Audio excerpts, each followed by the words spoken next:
Chief Technology Officer for Le-Vel. It's a $500 million health and wellness company here locally in Dallas. So describe your job duties for us. Well, as a Chief Technology Officer, I have many responsibilities, but overall the responsibility is for the leadership of technology within the company.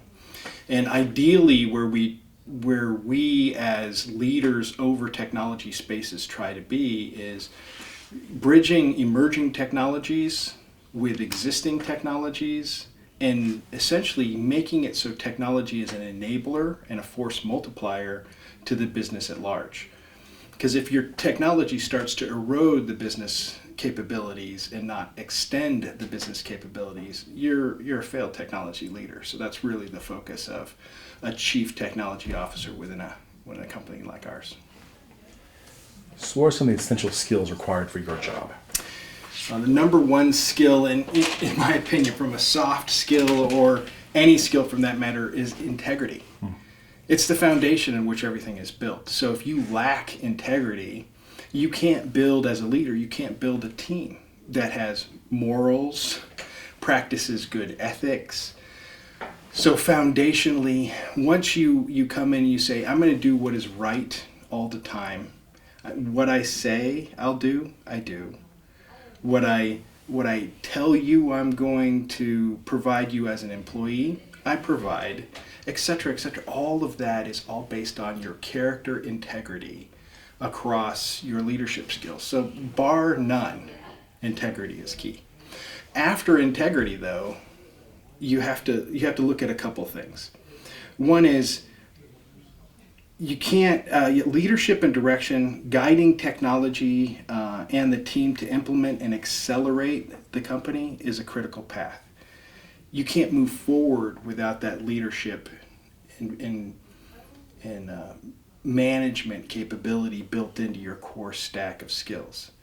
And lastly, you have to be able to get people to yearn, be motivated to yearn for those distant shores, so collectively we as a team can build a boat to get there, whether that's a new technology engineering feat that's in front of you, or simply a new sales way of interacting with your customers. You never know what that technological thing is or what that distant shore needs to be for your team, but inspiring them to do that is critical path in everything that you do. And the last piece I would say from a skills perspective would be attitude.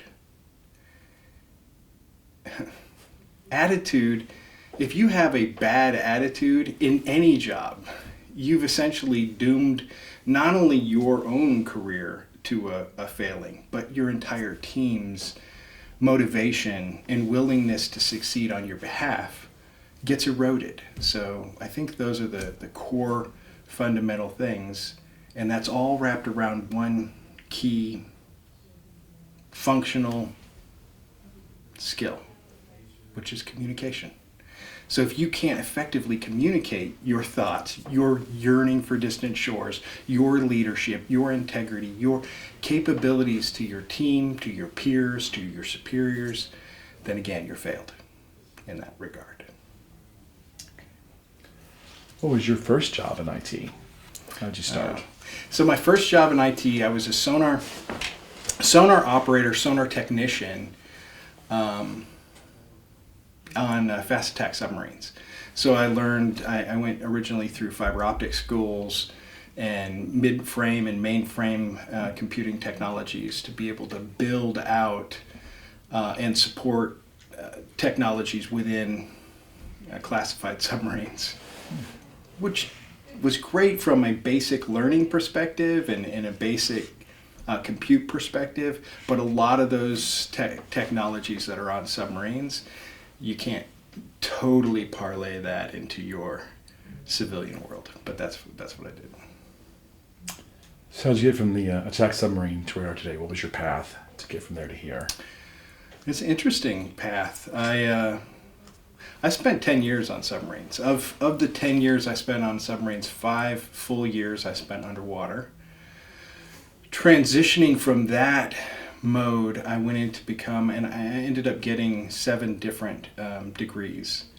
And with the experience on submarine and technology and the degrees, I was able to become a systems and networks manager in San Francisco. I did that for a number of years, transitioned to become a senior project manager for Hewlett-Packard, moved from there to Intuit to be a program manager, and then I became a vice president over technology within Bank of America, and at that point I was promoted multiple times to senior vice president over mortgage technologies, and then moved from Bank of America to AMX, where I became CIO there and Chief Information Officer, for those of you guys who don't know what CIO is. And then AMX was purchased by Harman Kardon, AKJ GBL, and they were purchased by Samsung. So needless to say, I transitioned from that role to where I'm at now, and I'm the very first CTO for Le-Vel. So this afforded me a unique situation where I was able to actually build the team from the ground up. There was no other technology team in place at the time, so it was a very exciting opportunity for me to rethink how IT can be more effective, more efficient, leaner, and execute faster than traditional IT shops could be. That whole path has taken 29 years. So this year is my 29th in the industry. So to you, what is the difference between technical skills and soft skills? It's a great question. So I wrote down a couple of things because I didn't really want to miss anything in this process, but there are foundational things that I wanted to kind of share with you. First of all, technical skills in general, and these are kind of good common rules to take in. A technical skill gets you the job. So you know how to do something, that's great. I'll hire you to do that one thing. Soft skills allow you to keep your job. And not only does it allow you to keep your job, but it makes it so you can get promoted within that same company, or even move to other companies and get bigger and better jobs. So the technical skill is great that you have it, but if you can't marry that with your soft skills, your ability to communicate, your ability to influence in a positive way and put yourself in win-win situations and those around you in win-win situations, you're not going to go very far. I think the other thing from a kind of a common thought around the difference between technical skills and soft skills is aptitude empowered. Aptitude is your technical skill, but it empowered by attitude, which I previously mentioned earlier, allows you to achieve your altitude. It also allows you to crash and burn. So without those two things, that's the success, that's the difference. So if you think that you can come to a college, get the skills and training necessary just to learn the technical skills and you'll be fine and you can hate people, you're not really going to go well or far in life. And I'm just being honest. I want you guys to all be successful in this world around us. And the whole point of us going through the process of helping guide curriculum is to allow the folks that are in these colleges to come out to be workforce ready so they can hit the job running, and I can be inspired equally by those people who work for me as they are inspired for working on my team. You say are the most important soft skills to have, and why? Going back to my core foundation, which is integrity. Yeah, I've talked about it already. Integrity, attitude, a huge benefit, effective communication, and focusing really on the success of others and not necessarily the success of yourself.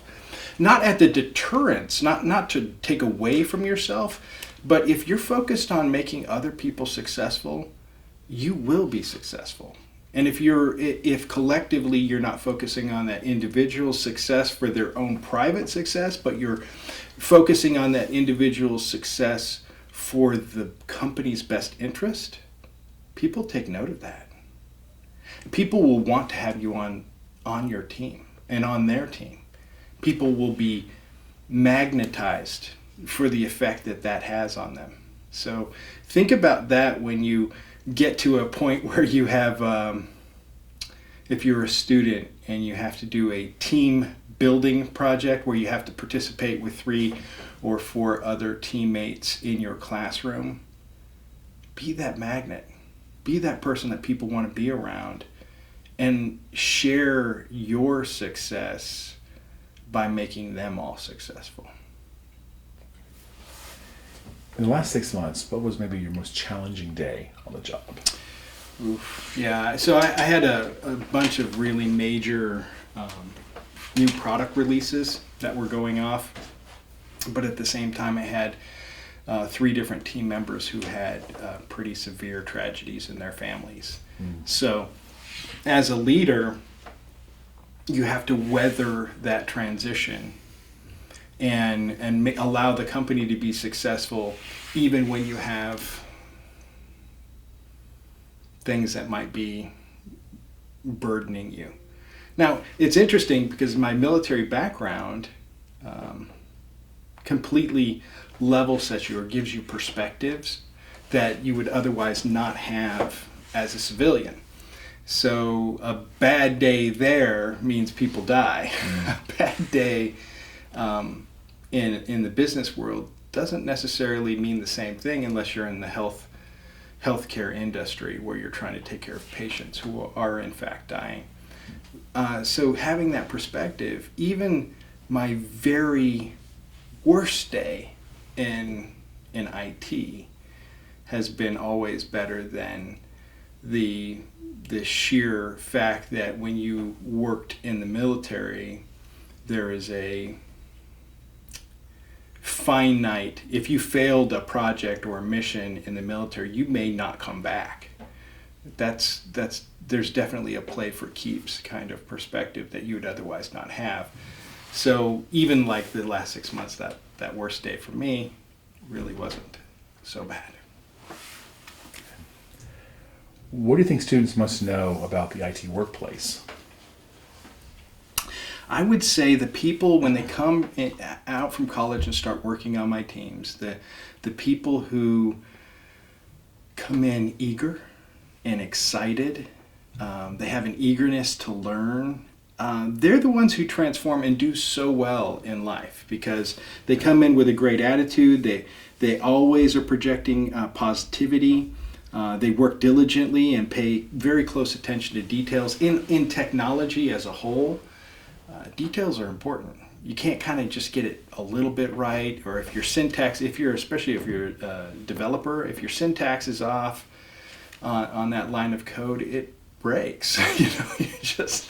So there is a lot of attention to detail. So having your mind kept sharp is a clear path to success. So keeping that in mind, get the sleep you require before you come to work. Show up on time if your job requires you to do so. And come in with an eager and positive attitude, an eager attitude to learn and a positive attitude to whatever comes. I'm happy to take that on. What skills or practices would help someone get hired in IT, would you say? So I would say mastering the basics. Whatever role that is that you want to attain, whether it's network engineering or software development, project management, whatever that role is, make sure that you are founded and grounded in the very basics that make that role successful. If you are, then you can then zip through any incoming question that is just a simple, hey, how do you do X? You can go, oh, you do it this way. You don't have to think a lot about it because it's a part of your basics and you're a master of it. Then on top of that, if you take a moment and learn what's impacting from emerging technologies into your domain space, whatever role that is that you're in, if you take a moment and learn those emerging technologies, not necessarily deeply, but enough to speak about them intelligently, then when you get into the interview process, you can already have answered the basics, but then also share with the interviewee how you are tied into this role so successfully that you're looking at the future and how you're going to pivot from what the job is that you have today into what it may become tomorrow due to these emerging and impacting technologies that are unfolding at this very moment. So I think those kind of things really make a huge difference in the interview process. I'd also say come in again with a great attitude. Share your belief in integrity of character. Be very personable and likable. Nobody likes somebody who's humdrum. They want to see people who are excited and engaged to be there. And then the last thing I would say is groom yourself well. Dress nice. Be there to not necessarily impress, but be there to say that this day is important to me. And I'm here to share with you how important it is by how I look. Is there any advice you'd like to give to a current IT student watching this now? I would say embrace your team projects, especially while you're in class. I think that's a great way for you to learn, even if you don't like the other kids that you're or adults that you're working with. It's a great way for you to build those soft skills to say, hey, we can do these things together. I would also say that while you're going through that, try to be the organizer and try to be the inspirational one with some ideas. And don't think that you have to do all the speaking. Sometimes it's best to let the rest of the team talk, collate those different thoughts into one executable way, and then people will look to you for that leadership.